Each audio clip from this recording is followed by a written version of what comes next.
Hi friends, it's Katie Steinberg here with this week's message from Missing Piece. This week we gathered for Kintsugi, which is the ancient Japanese art of correcting, fixing, healing a broken dish with gold leaf so that the final product is more beautiful perhaps than it was before it was broken. So this was a spiritual practice for us, and I'll tell you some more about that in a minute.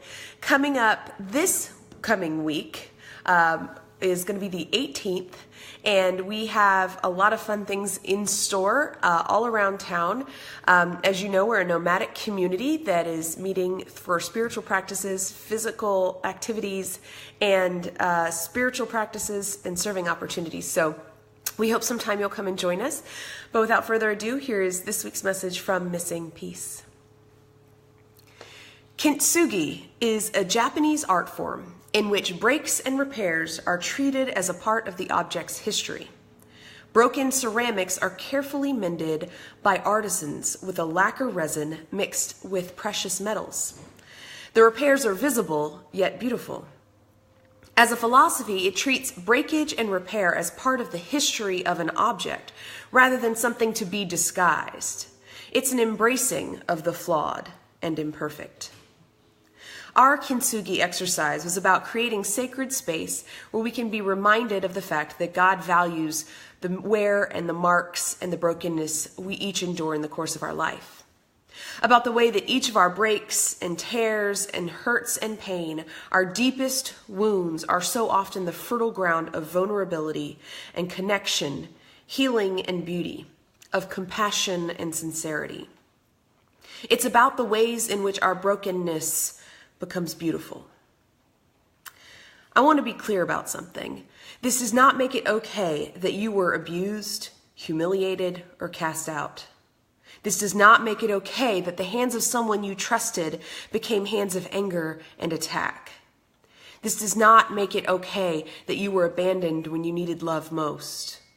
This does not make it okay that you were taken advantage of, that your trust was broken, that your faith was crushed. Instead, what it means is that despite all that happens that is not okay, that is not fair, that is corrupt and evil and hurtful and despicable in a million ways, we will not be consumed by it.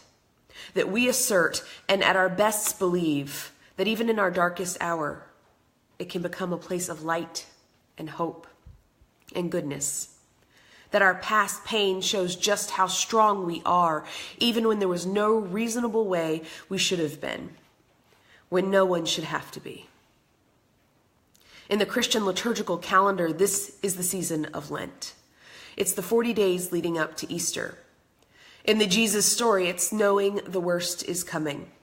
It's the awful time of building hurt, anger, and abuse leading up to the climax of the hero's story. Its triumphant entry followed so quickly by shouts for his head. Its abandonment and humiliation and pain. Because this story doesn't deny those things or try to put a brave face on it. This story doesn't say it's just all part of God's plan or blame it on some specific sin it sees as the world's problem these days. In this story, the hero doesn't make a heroic escape just before the axe falls, because that's not how life is. We don't get to make the last-minute escape or reprieve from the crushing pain of our lives. No, we have to live through it. And quite frankly, I'm not sure a story where the hero escapes near death would do it for me, because I know what it feels like to die inside. Because we know that life is often not fair. It's often painful and horrible in ways we are all too familiar with, and in ways we'll never know.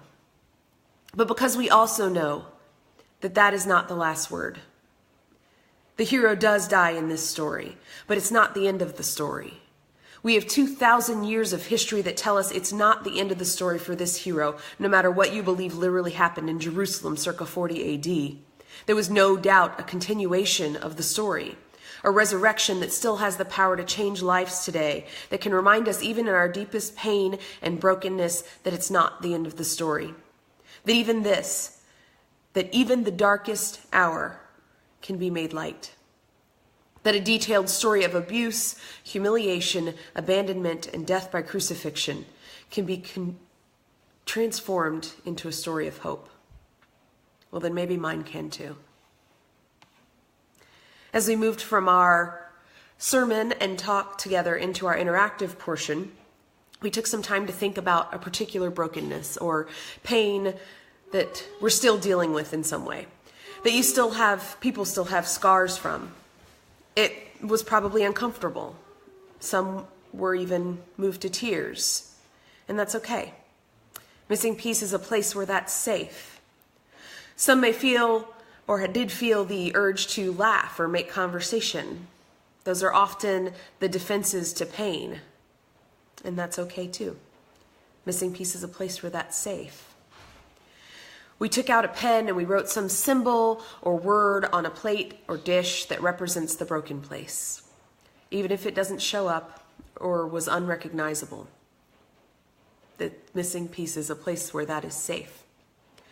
We then put these different dishes, bowls, vessels into a pillowcase and did one swift drop to the ground, breaking them open. And then we took hot glue, golden colored, and began to piece back together our brokenness. I invited everyone there to imagine just for a moment what it would be like to not feel that pain, to not imagine revenge, to just feel whole again, to forgive even the unforgivable, at least for a moment, even if you know you'll take it back up again. For a moment, I invite you to set down the mighty pain and let it go. Our Kintsugi practice at Missing Peace was a moving experience, I think, for all those involved, and many took home their healed vessels as reminders of the pain of life that we don't dismiss, but instead becomes a part of us and can be this amazing place that light and connection can happen. I hope that sometime you'll join us at Missing Peace for a spiritual expression like Kintsugi or one of our other expressions.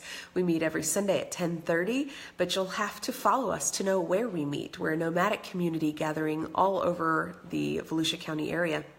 If you want to keep up with us, you can follow us on Facebook, Instagram, Twitter, or YouTube, or you can text PEACE to 33222. Until next time, grace and peace, friends.